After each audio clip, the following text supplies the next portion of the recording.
ছাদে চুলায় রান্না।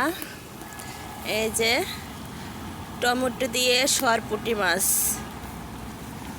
টমেটো সর্ষের তেল দিয়ে সরপুঁটি মাছ রান্না। এভাবে এটাকে আমি 50 মিনিটের মতো রান্না করে নেব। মাছটাকে আমি আস্তে আস্তে উল্টে পাল্টে নেব, এপিট ওপিট করে নেব যাতে ভেঙে না যায়। এরকম করে উল্টে উল্টে দেব যাতে ভেঙে না যায়। এভাবে আস্তে আস্তে আমি রান্না করব। এটা আমি প্রায় দিয়ে দিয়েছি, এখন 10 মিনিটের মতো হয়ে গেছে। ছাদে রান্না, উপরে একটু রাঁধুনি পাতা দিয়ে দিয়েছি, সলিড পাতা দিয়ে দিয়েছি।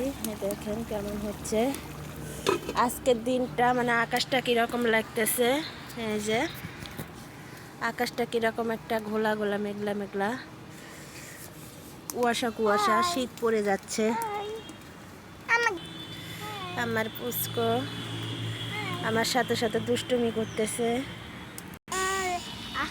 হয়ে গেছে প্রায় আমার টমেটো সর্ষে তেল পেঁয়াজ বাটা দিয়ে সরপুঁটি মাছ রেসিপি। এটাকে আমি এখন নামিয়ে ফেলবো।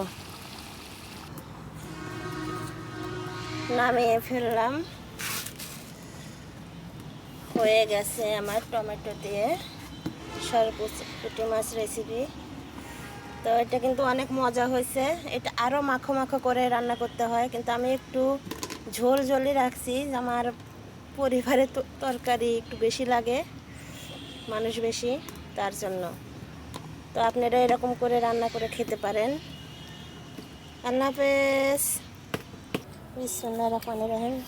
এখানে আমি রান্না করব লাল শাক ভাজি, লাল শাক আর পুঁই শাক ভাজি।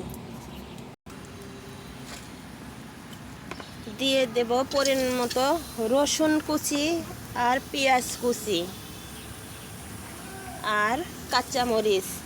আপনার শাক ভাজি তো অবশ্য শুকনা মরিচ দিলে বেশি ভালো লাগে, কিন্তু আমার ঘরে শুকনা মরিচ নাই, তাই আমি আমার গাছের কাঁচামরিচ ধানি মরিচগুলো দিয়েই আমি শাক ভাজি করব আজকে। ঠান্ডা ঠান্ডা দিন, ভাবলাম চুলাতেই রান্না করি আজকে। তো বসে ছাদে বসে থেকে চুলায় রান্না করতেছি। আমার এই চুলাটা একদম ভেঙে গেছিলো। আমি এই চুলাটা ঠিক করে নিয়েছি সিমেন্ট কিনে এনে। এই চতুর্পাশে এগুলো সব ভেঙে একবার পড়ে গেছিলো, শুধু উপরের অংশটুকু ছিল। আমি ইট নিচে যে ইট দিয়ে এগুলো সব ঠিক করে নিছি। তো এটাতেই রান্না করতেছি আজকে আমি ছাদে। আমার পেঁয়াজ ভাজিটা প্রায় হয়ে এসেছে। আমি এটাতে এখন দিয়ে দেব শাক। অনেকে শাক ভাপ দিয়ে নেয়, আমি কোনো শাকই ভাপ দিয়ে নিই না। শুধু একটু লাউ শাকটা হালকা করে ভাপ দিয়ে ভাজি করি, তাছাড়া কোনো শাকই ভাপ দেয় না। তো হয়ে গেছে আমার শাক ভাজি। এটাকে আমি এখন নামিয়ে ফেলবো। তো যে নামিয়ে ফেললাম শাক ভাজি আর টমেটো দিয়ে সরপুঁটি মাছের তরকারি। তো সবাই ভালো থাকবেন, সুস্থ থাকবেন। আল্লাহ হাফেজ।